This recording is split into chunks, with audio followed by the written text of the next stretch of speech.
Yeni bir programıyla tekrar karşınızdayız. Bugün yine Ahmetspor'u konuşacağız.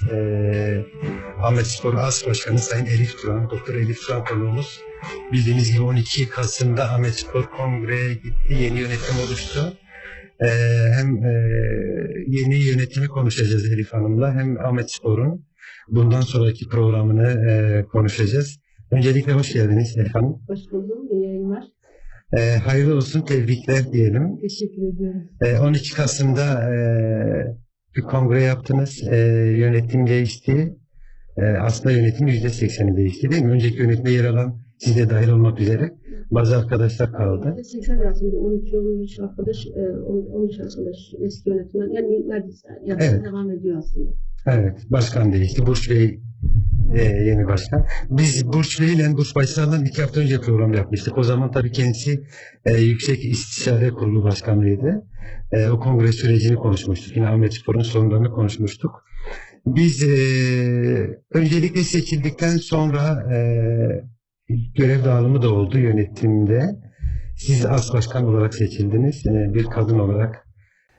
Çok bir kadının bir futbol kulübü başkanı ya da as başkanı olarak bildiğimiz bir şey değil. Çok rastladığımız bir konu değil. Siz sanırım 1. Lig'de ilk ya da ilklerdensiniz. Bunu nasıl değerlendiriyorsunuz? As başkan oluşunuzu. Evet, ben Ahmetspor'la hani gönül bağımız şimdi de, yani bu yönetimle olan bir şey değil. Daha önce de yani taraftar olarak destek sunmuştum. Tribünlerden zaten izliyorduk her zaman. Ben yönetime girmeden 2-3 yılda bir istişare kurulundaydım. Ahmetspor'un Yüksek İstişare Kurulu'nda yer alıyordum. Daha sonra yönetimde de hani görev verdiler ve o görevi üstlendik. Ahmetspor yani bizim için bir değerdir. Bu yüzden bu görevi de inşallah layıkıyla yapmaya çalışacağız. Evet. Aslında Yani futbol erkek. Evet, onu diyecektim. Futbolu Ne böyle yazık. erkek sporu olarak biliyoruz ama Ahmetspor biraz Ya futbolu öyle, yönetim öyle düşünülüyor. evet. Yani hatta Ya dünyanın her yerinde aslında bu tabii, böyle. ne yazık ki dünyanın her yerinde böyle. Erkek egemen bir spor. Ama biz kadınlar bunu diyoruz. Biz dünyanın yarısıysak mücadelenin de yarısıyız. Bu Evet. sporda da böyle olacak, futbolda da böyle olacak ve biz hani her zaman diyoruz toplumsal cinsiyet rolleriyle mücadele ediyoruz. Evet. Bunu futbol alanında da yapacağız. Çünkü yani çok sık duyuyoruz işte ya işte bu kadındır, futboldan ne Evet. anlayacak falan ama hani futbol sadece futbol değildir. Yani hele bir de Ahmetspor'un felsefesi, değerleri, hani savunduğu bir kültür var ve buna müsaade etmiyor. Biz kadınlar olarak da buna müsaade etmeyeceğiz. Bu Evet. yüzdendir ki yönetimde de var olmaya, Yüksek İstişare Kurulu'nda da var olmaya devam ediyoruz. Ve hani futbol oyununda da aslında bunu yer edinmeye çalışıyoruz. Evet. Şimdi Elif Hanım, biz biraz artık Ahmetspor'u konuşalım, sorunlarını konuşalım, bu sorunlara çözümü konuşalım. Şimdi geçen sezon şampiyon oldunuz. Aslında o şampiyonluk sürecinin son haftalarında, özellikle son 4-5 haftasında Ahmetspor'un yönetiminde, yapısında, organizasyonda sorunlar çıkmaya başladı. Aslında bir üst lige çıkmayı garantilemişti ama bir üst lige çıktıktan sonra da bu sorunlar devam etti. Dolayısıyla Ahmetspor şu an 17. sırada. Bu sorunlar hala devam ediyor mu? Sizce Ahmetspor'un temel sorunu ne? İçinde bulunduğumuz an itibariyle. Şimdi biz geçen sezon hani 2. ligden 1. lige yükseldik. Şampiyonluğu yaşadık. Ve bu hani kentte de büyük bir yani mutluluk, heyecan yarattı. Evet. Yani 7'den 70'e herkeste, sadece erkeklerde değil. Yani kadınlarda da yaşlı annelerimizin, teyzelerimizin de gelip maç izlediği bir sezon geçirdik. Hatta öyle ki kimi zaman stadyumu aşan bir seyirci kitlemiz vardı. Bir taraftarımız var. Hani bu Ahmet'le sınırlı değil bizim taraftarımız. Dünyanın her yerinde aslında taraftarımız da var. Ne yazık ki hani evet şampiyonluğu yaşadık ama her şey ne yazık ki güzel gitmedi. Yani ilk sezona başlarken, bu 1. ligin sezonuna başlarken en önemli sorunlarımızdan biri sahamızdı. Ne yazık ki saha sorunu bir türlü çözülemedi. Ama en son artık hani bu geçtiğimiz hafta kendi sahamızda oynayacağımız bir maçtı ve ne olursa olsun oynayacağımızı söyledik ve bundan sonra da aslında oynayacağız. Çünkü kendi sahamızda oynamadığımızda yani bu çok ciddi hem maddi olarak hem manevi olarak çok ciddi sıkıntılar yaratıyor. Çünkü biz sahamızda oynamadığımızda taraftarımızla da bir araya gelemiyoruz. Halkla da bütünleşemiyoruz.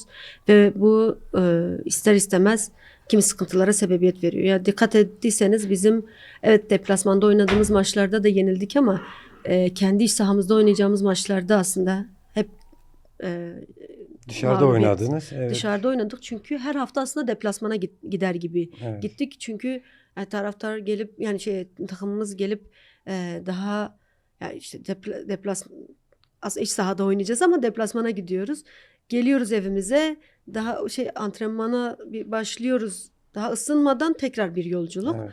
ve bunlar yani ciddi sıkıntılardı ne yazık ki. Bu yüzden hani bizim tesisimiz yapımdaydı. Çünkü tesisimiz yeterli değil ne yazık ki. Halen de yeterli değil. Bir yapım aşamasına girdik. Bir önceki dönem yönetim olarak belli bir aşamaya da getirdik ama ne yazık ki bu da ciddi problem. Çünkü ilk sezon başladığında biz tesisimizde kalamadık. Oyuncularımız otelde kalmak zorunda kaldılar. Hem kadın futbol takımında oynayan oyuncularımız hem erkek futbol takımında oynayan oyuncularımız otelde hani kalmak zorunda kaldı. Bu da ciddi bir sıkıntı. Çünkü oradan hani kalkıp tesisimizde sahamız var. Antrenmanları orada yapabiliyorken oradan kalkıp bir otele gidiyoruz. Tekrar sahaya gel. Bunların hepsi bir araya gelince ne yazık ki yönetim ne kadar da özveriyle çalışsa bu sorunlar hani katmerleşebiliyor ve daha kötü sonuçlar doğurabiliyor. İşte zaten bu yüzden de biraz hani taraftarımızla, halkımızla bir araya gelmemenin yarattığı tesisimizde kalmamanın yarattığı sonuçtan kaynaklı da bir yerde genel kurula gitmek zorunda kaldık. Şimdi stat sorunundan başlamışken şunu soralım. Yani her fırsatta sizler de dile getiriyorsunuz. Tüm insanlar da bunu ifade ediyor. Ahmetspor sıradan bir spor kulübü değil, bir futbol kulübü değil. Ahmetspor aslında bu halkın takımı. Bir felsefesi olan, bir duygusu olan, bir ideolojisi olan bir takım. Dolayısıyla böyle bir takımın, Türkiye'nin en büyük 3. takımından sonra en çok taraftar grubuna sahip bir takımın stat sorununun olması normal mi? Bugüne kadarki yönetimler buna neden bir çözüm bulmadı bir. Bir ikincisi de siz mevcut yönetim bunu çözmek için nasıl bir program ve planlamanız var? Ya şimdi evet Gençlik İl Müdürlüğü'nde olduğu için ne yazık ki hani biraz da biz stadı kiralıyoruz oynamak için. Hani bakımlarını onlar yapıyor ve bir firmaya veriliyor. Bir türlü olmadı. Hani en son hatırlarsınız yerel temsilcilerimizle birlikte istişare kurulu ve yönetim kurulu olarak stadı bir ziyaret edip incelemelerde bulunduk. Yani her iç saha maçımızda artık şu gerginliği yaşıyoruz. Bu sefer de oynayabilecek miyiz? Bolu maçında hani oynadık. Bolu'yla yaptığımız maçta oynadık ama gördünüz nasıl oldu. Sonra en son geçen hafta oynadığımız maçta güya hazır olacağı söylendi ama yine de hatta manşet yapıldı, patates tarlasına Evet. döndü falan diye. Evet, oyuncular oynadıktan sonra ne yazık ki o saha yine oynanamaz hale geldi. Umuyoruz, diliyoruz ki hani bu arada yapılsın ve futbolcuların oynayabileceği bir düzeye gelir. Evet. Çünkü stadın olmaması, yani kendi sahamızda oynamamış olmamız ciddi sıkıntı yaratıyor ne yazık ki. Peki bunu nasıl çözeceksiniz? Yani bunun için Şimdi size ait olmayan bir statta oynarsanız bu ve buna benzer sorunlar anladığım kadarıyla her zaman yaşanacaktır.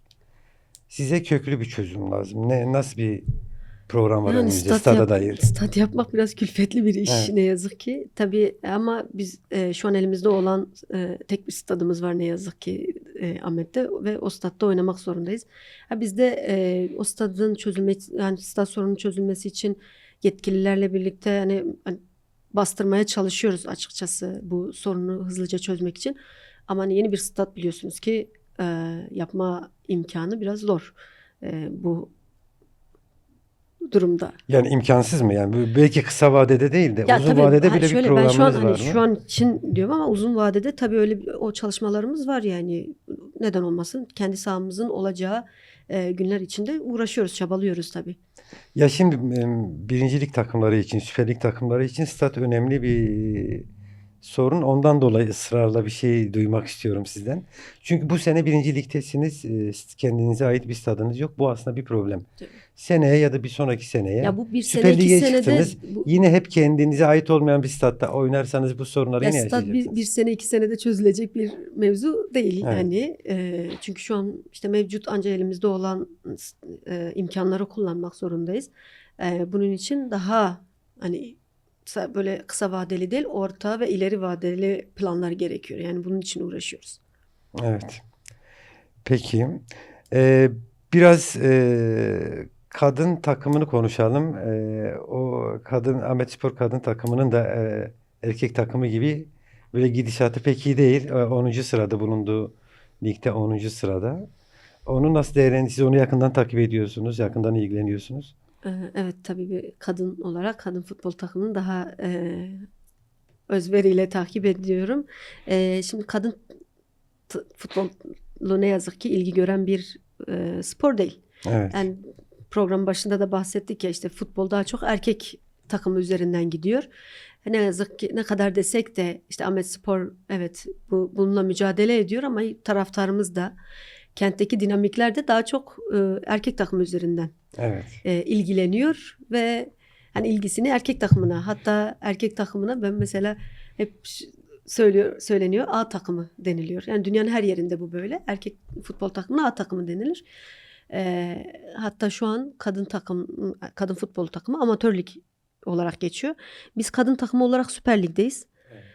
Ama hani ne yazık ki ben geçen hani sezon yönetimde olmama rağmen ama kadın takım maçlarını da takip ediyordum yine. Fırsat buldukça gitmeye de çalışıyordum. Yönetime girdikten sonra hani kentteki sivil işte, halka söylediğimizde, taraftara söylediğimizde ya da hani kimi taraftarların bile işte kadın takımının var olduğundan haberi olmadığını gördüm. Hatta şunu çok duydum. Hem birlikte sivil toplumda çalıştığımız arkadaşlarımızdan, burada yaşayan insanlardan, ya biz senin yönetime girmenle kadın futbol takımının olduğunu öğrendik diye bir cümle sık duydum.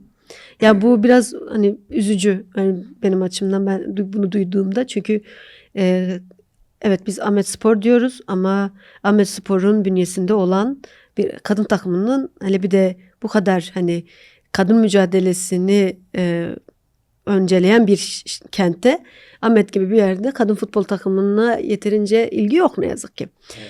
Yani burada böyleyken bir de düşünün hani Türkiye geneli, yani aslında dünyada da bu böyle. Kadın futbolu çok ilgi gören bir alan olmuyor ne yazık ki. Şimdi kadın takım ligi bu sezon evet Süper Lig'deyiz. 2 takım geri çekildi. Bir takım da şu an maçlara çıkmadığını beyan etti ve bu yüzden şimdi ligden düşme diye bir şey yok bu sezon. Bu da böyle olunca haliyle bir hani hedefe de bir rehavete kapılma hali de oluyor. Çünkü bir hedef koyma hali de olmuyor. Yani bir de şöyle bir şey de hani dediğim gibi kadın takımına yeterince bir rağbet olmayınca şimdi sponsor bulmakta bile zorlanıyoruz. Yani ne yazık ki hayatın her alanında olduğu gibi kadınlar işte futbolda da sporda da geri plana itiliyor. Çünkü biliyorsunuz eril bir iktidar alanı. Hani başta da söyledik ya, mesela yönetimde yer alıyoruz. Ben çok kişiden de şunu duydum, yani işte sen ne anlarsın futboldan falan. Yani mesele sadece işte transferin yapılması ya da şunun futbol oynaması değil, futbol takımını yönetmek. Bunun altyapısı var. İşte gördüğümüz gibi kadın futbolu var ya da bunun kentteki yerel dinamiklerle ilişki kurma, geliştirme, sivil toplumla aradaki köprüyü kurma, kurumsallaşması yönünde adımlar atma gibi sorunları da var. Ve hani şimdi şuna baktığımızda her yıl Süper Lig'e esas alırsak her yıl bir takım şampiyon oluyor değil mi? Evet. Yani şimdi atıyorum işte genelde 3 büyüklerden biri oluyor da A takımı şampiyon olduğunda diğer bütün takımlar işte yenilgiye maruz kalmış oluyor. O zaman bütün futbol, bir tek o futbol takımındaki erkekler başarılı ve diğer erkekler de başarısız mı olmuş oluyor? Bunu da bir ele alalım. O zaman bunu nereye koyacağız? Ya da Avrupa'da Şampiyonlar Ligi maçları oluyor. Tek bir takım, dünyada tek bir takım şampiyon oluyor Şampiyonlar Ligi'nde. Geri kalan bütün erkekler de başarısız o zaman diyelim. Yani şöyle, erkekler her alanı kapmış durumda. Biz buna müsaade etmeyeceğiz. Daha önce de dedim, biz toplumsal cinsiyet rolleriyle de mücadele ediyoruz aslında bu kulüpte ve futboldaki o eril zihniyete karşı da mücadele ediyoruz. Her zaman diyoruz, toplumun yarısı bizsek, mücadelenin de, kavganın da, sporda da o mücadelenin yarısı biziz. Ve bu yüzden hani aslında kadın takımı evet sponsor arayışındayız ama mesela işte göğüs sponsoru, sırt sponsoru, kol sponsoru, işte şort sponsoru, erkek takımınki bir anda dolabiliyorken biz daha kadın takımına sponsor arayışındayız. Evet. Yani ya bir de şöyle bir şey var. Şimdi ne yazık ki ya diğer yerellere baktığımızda kendi takımları, özellikle kadın takımları yerel yönetimler tarafından destekleniyor. Belediyeler tarafından, valilikler tarafından destekleniyor. Biz 8 yıldır kayyumla yönetiliyoruz. Ve hiç bu desteği alamadık ne yazık ki. Şu anda evet belki diyebilirsiniz kayyumla yönetilmiyor yerel yönetimler ama onlarda da bir hani bu tasarruf tedbirleri getirildi. Elleri kolları bağlanmış durumda. Ne yazık ki destek olmak isteseler de büyük bir baskı altındalar ve pek destek de hani bu haliyle sunamıyorlar. Evet, yanımızda duruyorlar. Bunu hissediyoruz. Bizim eş başkanımız Serra Hanım bizim burada olduğunda, programları olmadığında şehirdeyse kadın takımımızın maçlarına da desteğe geliyor. Ama tabii dediğim gibi biz 8 yıldır hiçbir destek alamadık. Kimi yerlerde valilik kadın takımını destekliyor. Bize hiçbir destek sunulmadı bugüne kadar. Evet. Ve haliyle şimdi işte bu sorunların içinde biz mücadele ediyoruz. Yani Ahmetspor hani erkek takımıyla kadın takımıyla, tabii kadın takımı daha dezavantajlı durumda oluyor ama hiçbir zaman şimdi futbolda ne yaparsınız? Çıkarsınız sahaya 11'liyle oynarsınız. Biz 11'e karşı oynamıyoruz ne yazık ki. Yani bir de ekstra başka sorunlarla da mücadele etmek zorunda kalıyoruz. Değerli dinleyiciler, Kent Gündemi'nin konu Ahmetspor As Başkanı Elif Turan. Elif Başkan'a Ahmetspor'a dair sorularınızı WhatsApp hattımızdan iletebilirsiniz. WhatsApp telefon hattımız 0532 489 74 24. Bu numaradan sorularınızı Elif Başkan'a iletebilirsiniz. Kadın takımı demişken ona dair sorular da geliyor dinleyicilerimizden. Bir dinleyicimiz sormuş. Kadın belediye eş başkanlarımız var. Kadın futbol takımına destek beklentisi belediyelerden ve iş kadınlarından var mıdır? Beklentileriniz nelerdir diye sormuş. Bu beklentimiz her zaman var. Ben her maç öncesi zaten maçın duyurusunu yapıyorum. Arkadaşlarımıza iletiyorum. Bu maçta, geçen hafta Fenerbahçe ile oynadığımız maçta da yine bütün belediye eş başkanlarımıza, özellikle kadın eş başkanlarına ve kentteki bütün sivil toplum örgütlerinde çalışan kadın arkadaşlarımıza ilettim. Sağ olsunlar, geliyorlar, desteklerini sunuyorlar. Ama tabii biraz da hani hem maddi hem manevi desteği bekliyoruz kadın takımı olarak. Evet.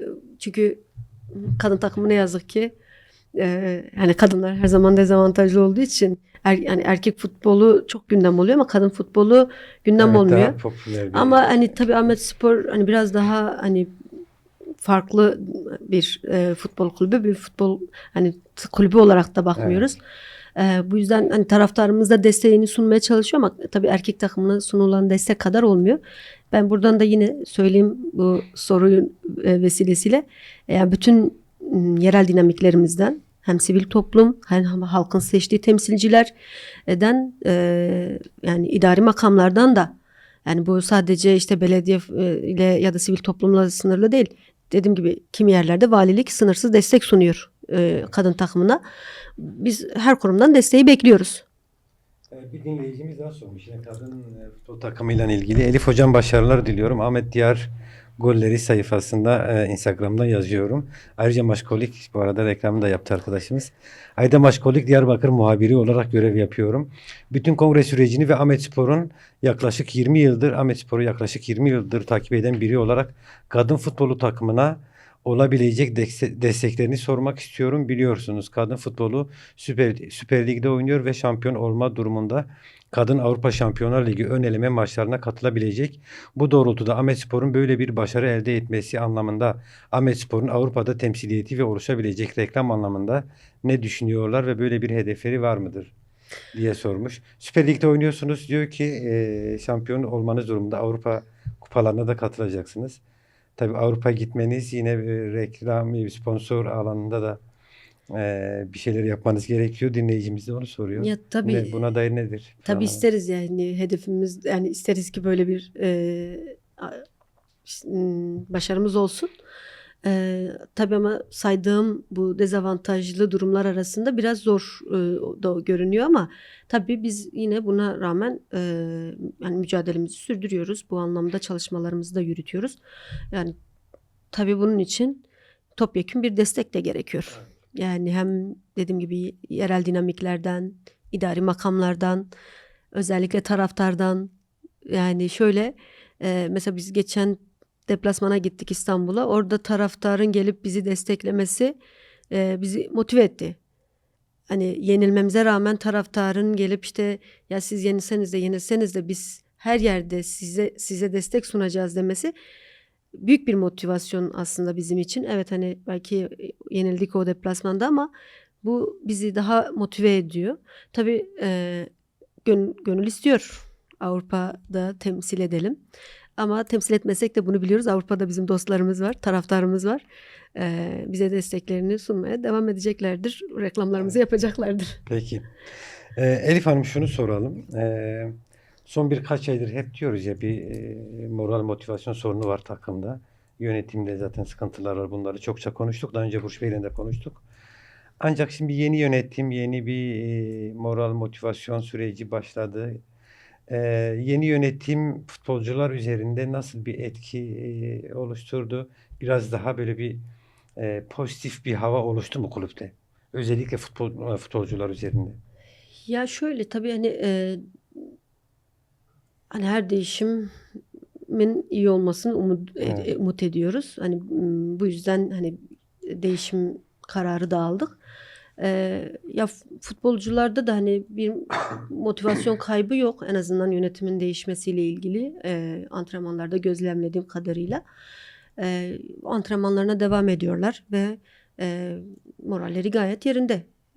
Evet. Umuyoruz. Evet belki iç sahadaki maçımızı alamadık ama bu Iğdır maçımızı deplasmanda alacağız inşallah. Evet. Servet Çetin anlaştınız yeni hoca. Evet. Hem hayırlı olsun diyelim hem de Teşekkürler. nasıl hocanın etkisi nasıl oldu takıma. Bir de haftaya dediğiniz gibi Iğdır'da o deplasmanda oynayacaksınız ve Kendi Servet Hoca da memleketinde. kendi memleketinde ilk maçına çıkacak. Servet Hoca geldiği ilk günden beri neredeyse yani başladı hemen. Yani böyle sanki hemen hiç yıllardır çalışıyormuş gibi antrenmanlarına da başladı. Neredeyse günde çift antrenmanla da gidiyordu. Şu anda da zaten takımımız kampta. Kamptan direkt şeye geçecek. Yani Iğdır'a geçilecek. Şu an Servet Hoca'nın da moral motivasyonu yerinde, takımın da moral motivasyonu yerinde çalışmalara devam ediliyor. Evet.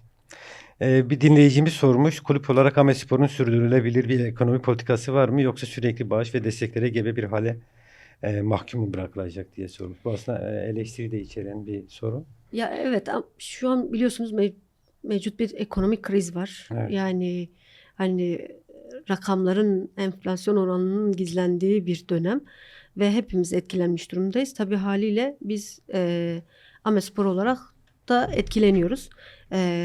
Ya tabii Ahmetspor hani şu an ekonomik olarak belki hani şey değil ama biz bu sistem takımlarının da hani oluşturduğu o ezberin dışına çıkmak istiyoruz. Hani bu yüzden biraz hani bu ekonomiyi hani o sürdürülebilir finans durumunu sağlamak uzun bir yani uzun yıllar gerektirecek. Yani bu bir Evet. anda çözülebilecek bir şey değil. Hani bu yüzden öz kaynağımızı oluşturmamız Hı hı. gerekiyor. Tabii bunu işte sürdürülebilir finansı oluşturmamızla ancak mümkün olur öz kaynağımızı oluşturmak.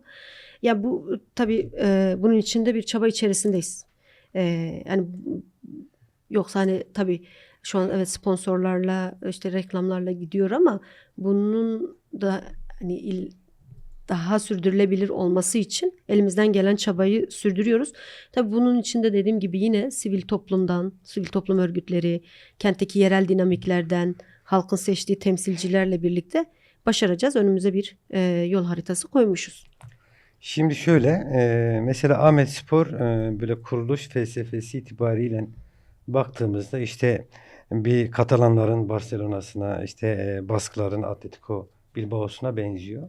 Mesela bu iki takım özelinde baktığımızda Ahmetspor'u sürekli benzetiyoruz ya.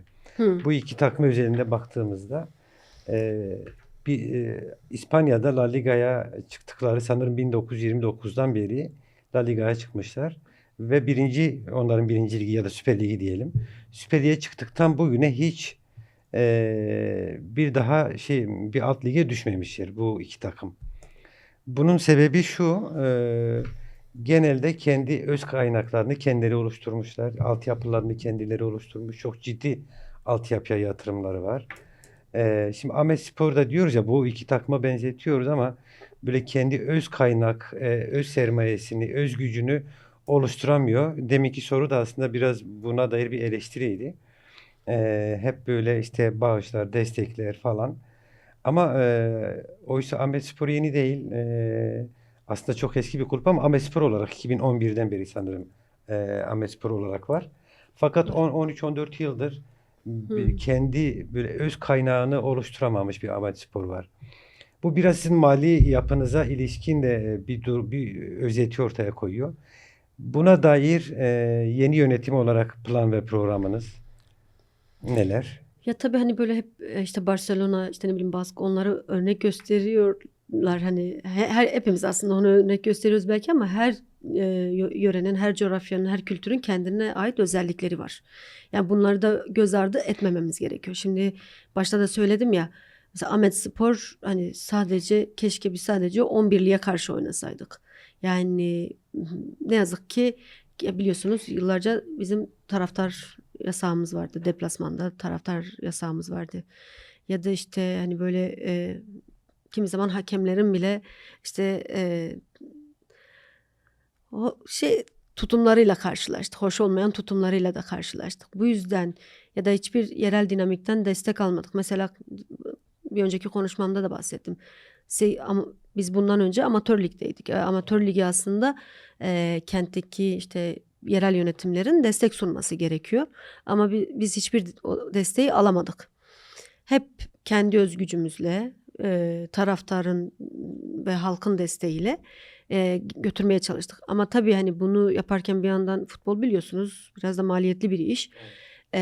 Bir yandan onlarla bir yandan ama hani bizim şimdi aslında en temel sorunumuz tesis, altyapı sorunumuz ve hani çünkü biz bir işte Barcelona gibi bir takım olmak istiyorsak altyapımızı güçlendirmemiz gerekiyor ve altyapıyı aslında hani mesela şu an bizim altyapı hocalarla ya da şeyle ilgili bir yetersizliğimiz yok. Ama sonu gidiyoruz. Mesela tesisimizin olmaması ciddi bir sorun bizim için şu an. Yani mesela bunları şu an çözmeye çalışıyoruz. Hani bunun için elimizden geleni yapıyoruz ve yani bu alanda deneyimli olan yönetici arkadaşlarımız var ve yönetimde hani emek veriyorlar. Hep birlikte emek veriyoruz. Ve hani, evet şu an belki yani biz öz kaynağımızı oluşturmak için hani o bahsettiğim finansal sürdürülebilirliği oluşturmak için bir çaba içerisindeyiz ve hani bu böyle bir yıl 2 yıl içerisinde halledilebilecek bir mevzu değil. Evet taraftarımız hep hani halkta hep bunu soruyor işte ekonomi doğru ama hani şu an bunun için bir orta vadeli plan oluşturuyoruz. Evet. Şimdi altyapı demişken yine her zaman altyapıya dair de size çok eleştiri var. Siz de kısmen ifade ettiniz. Şimdi mesela sizin gibi takımların aslında kuruldukları günden itibaren kendi altyapılarına yatırım yaparlar. Demin Barcelona, Atletico Bilbao örneğini verdik ya. Mesela bunlar bir halkı temsil eden takımlar. Dolayısıyla halk takımı diyorlar bunlara. Ahmetspor da öyle. Mesela Real Madrid'e baktığımızda Real Madrid bir sermaye takımı. Altyapısı yok. Parasını verir, en pahalı oyuncuyu alır. Ama Barcelona gibi, Ahmetspor gibi, Atletico Bilbao gibi takımlar bunu yapmıyor. Genelde kendi altyapılarından yetiştirdikleri futbolcuları onlardan oynar, hatta bunlar üzerinden para bile kazanır. Yani bunu yetiştirip işte dışarıya satıyor. Böyle bir durum var. Fakat Ahmetspor'un böyle altyapıya dair hiçbir yatırımı yok. Şimdi bu konuda beklenti de var. Bunu çünkü taraftarınız, bizler çok önemsiyoruz. Bence öncelikli planlarınız arasında altyapıya yatırım olmalı. Siz de söylediniz, yani vardır mutlaka çalışmanız.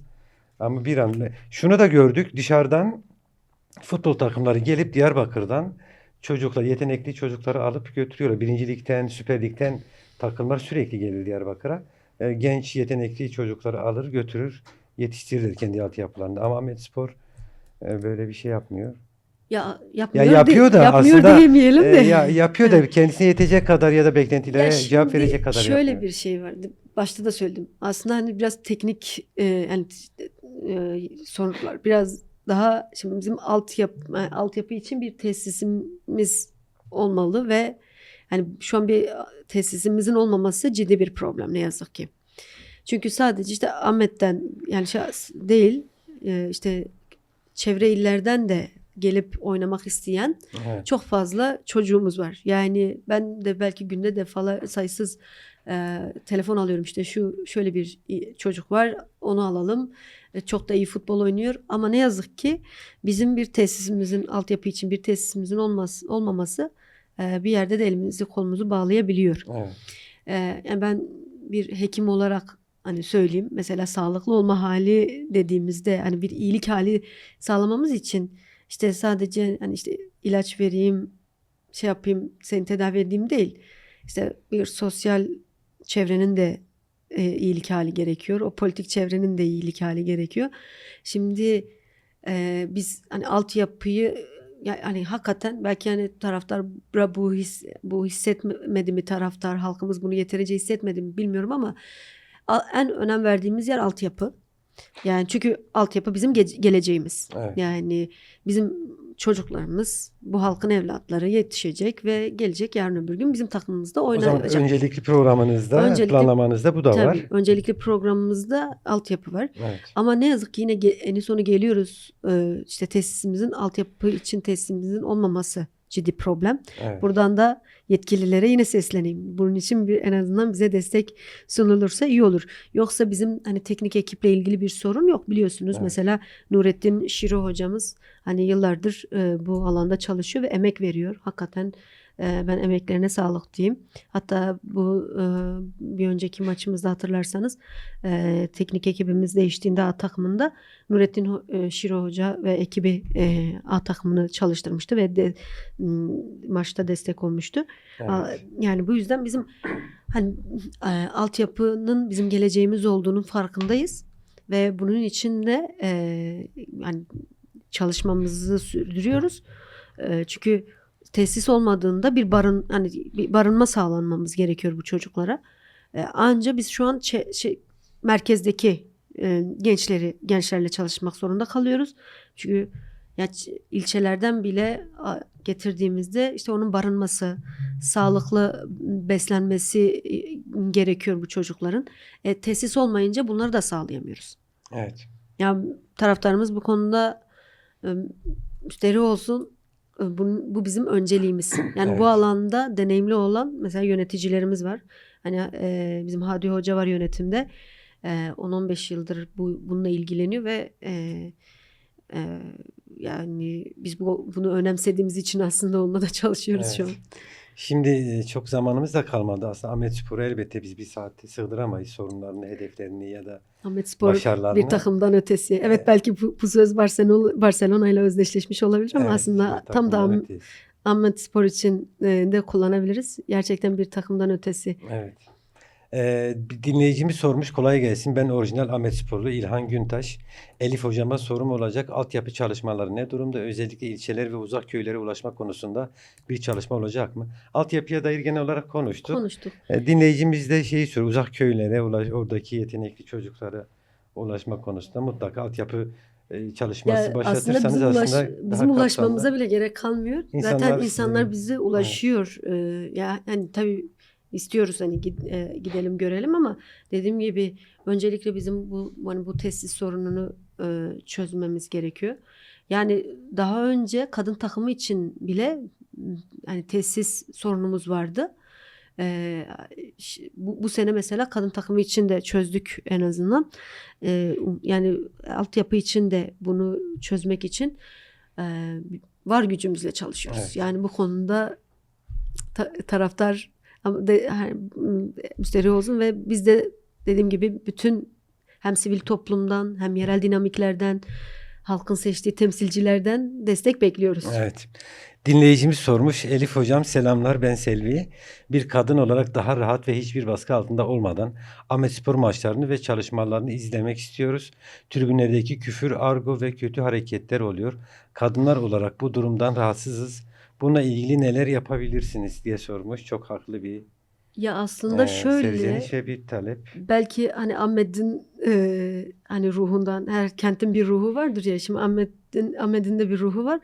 Belki buna alıştığımız için biz de hani sahada statta işte tribünde duyduğumuz bir küfür bile bize çok şey gelebiliyor.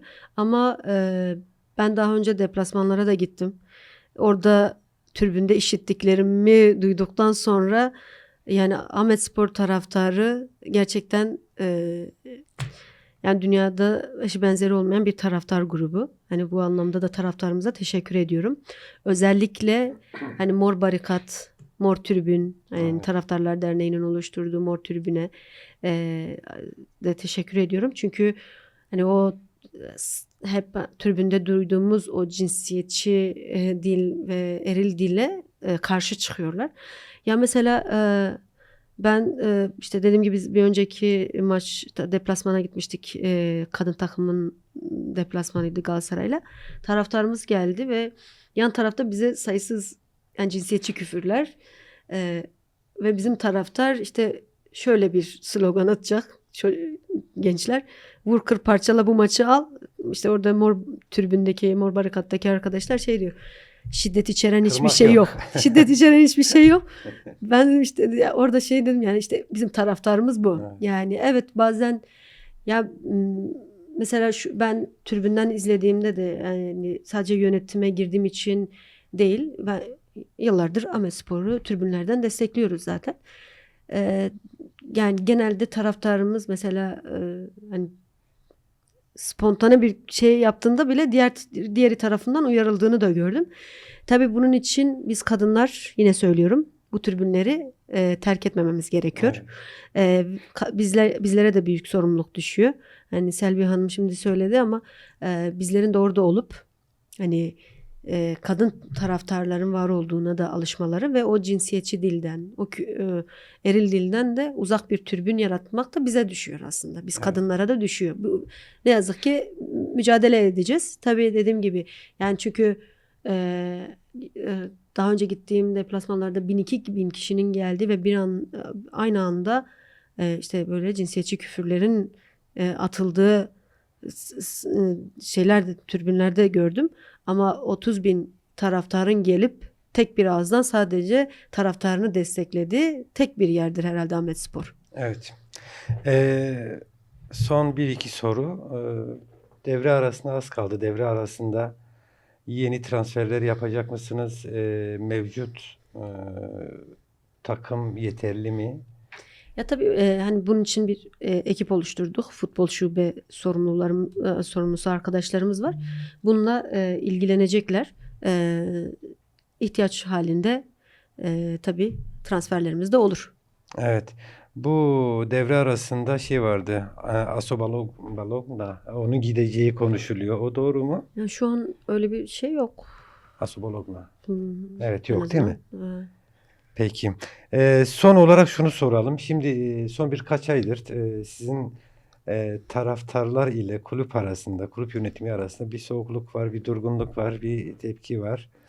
E, Ahmetspor taraftarı her zaman söylüyoruz. Bilinçli, politik bir taraftar grubu. Taleplerinde haklılar genelde. Eleştirilerini çok doğru yaparlar. Dolayısıyla geçen hafta kendi evinizde oynadınız burada. Ama önceki maçlara göre ilgi azdı. Stadın büyük bir kısmı boştu. Böyle bir soğukluk var. Bunu gidermek için taraftar gruplarıyla bir görüşmeniz var mı? Bir çalışmanız var mı?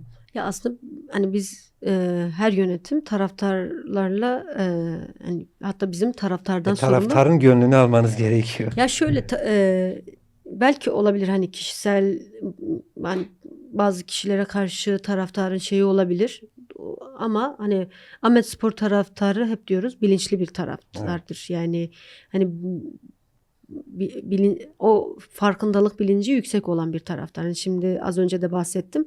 Yani 30.000 kişinin katılıp da yani küfürsüz sloganların atıldığı tek tribün herhalde Evet. Ahmetspor tribünleri.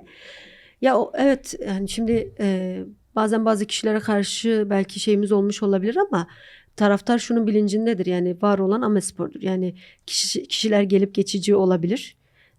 Bana karşı da hani bir taraftarımızın ya da bir taraftar grubunun soğukluğu olabilir ya da diğer bir arkadaşımız olabilir ama taraftar şunu biliyor yani asıl var olan Ahmetspor'dur. Ve hepimiz de aslında bunun için mücadele ediyoruz ya da çaba sarf ediyoruz. Hani taraftarla aslında aramızdaki soğukluk değil de yani şöyle görüyorum. Bir de başta da söyledim ya biz sahamızda oynamadık. Belki bu sezon biraz hani o taraftarın hani tribünde olamaması ve hani o bütünleşmeyi biraz sağlayamadık. Ama artık ne olursa olsun sahamızda oynayacağız ve böylelikle taraftarla daha bir araya geleceğiz. Hani taraftarla aramızda soğukluk bizim yok en azından yönetim olarak da. Taraftar Daha mı? önce de çünkü yani şöyle bizim mesela yönetimde taraftardan sorumlu bir birimimiz var. Yani orada taraftardan sorumlu yönetici arkadaşlarımız görevlendirilmiş.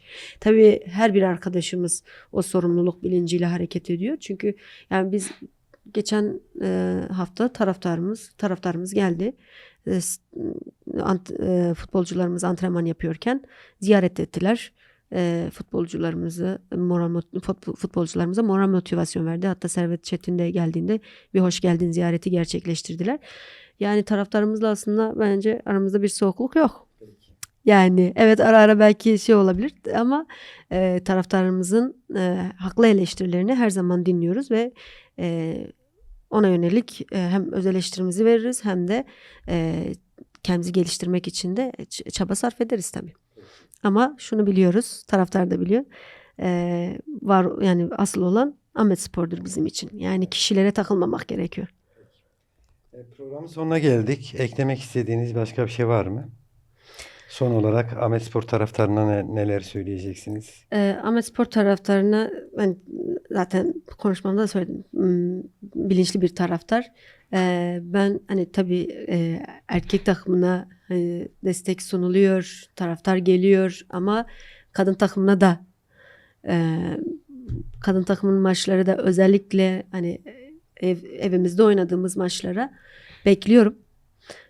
Ve bir de kadın takımı içinde, altyapımız içinde hem kentteki bütün yerel dinamiklerden destek bekliyoruz. Peki. Çok teşekkürler. Var mı başka bir şey? Bir şey söyleyecektiniz. Yani şunu da ekleyeyim. Artık hani bu kadınlar futboldan anlamaz şeyini de bir geçelim bir tarafa. Bunu da geçtik. Biz her alanda varız ve bu alanlarda da var olmaya devam edeceğiz. Erkeklere bu koltukları bırakmayacağız. Peki. Çok teşekkürler. Elif Turan, Ahmetspor As Başkanı Elif Turan. Kent gündeminin bugünkü konu oldu. Ahmetspor'a dair plan ve programlarını anlattı, sorunlarını konuştuk. Elbette Ahmetspor bir saate konuşulacak bir takım değil. Sorunlarıyla da daha olumlu yanlarıyla da bir saate konuşabileceğimiz bir takım değil. Ama biz de radyo olarak elimizden geldiğince Ahmetspor yönetimine her zaman mikrofonlarımızı uzatmaya devam edeceğiz. Gelip burada kendi söylemek istediklerini söyleyebilirler. Değerli dinleyiciler, Kent Gündem'in sonuna geldik. Çarşamba günü Kent Gündemi'nin konuğu olacak Kayapınar Belediyesi Eş Başkanı Berivan Sincar olacak. Onu da buradan hatırlatalım. Çarşamba günü görüşmek üzere. Hoşça kalın.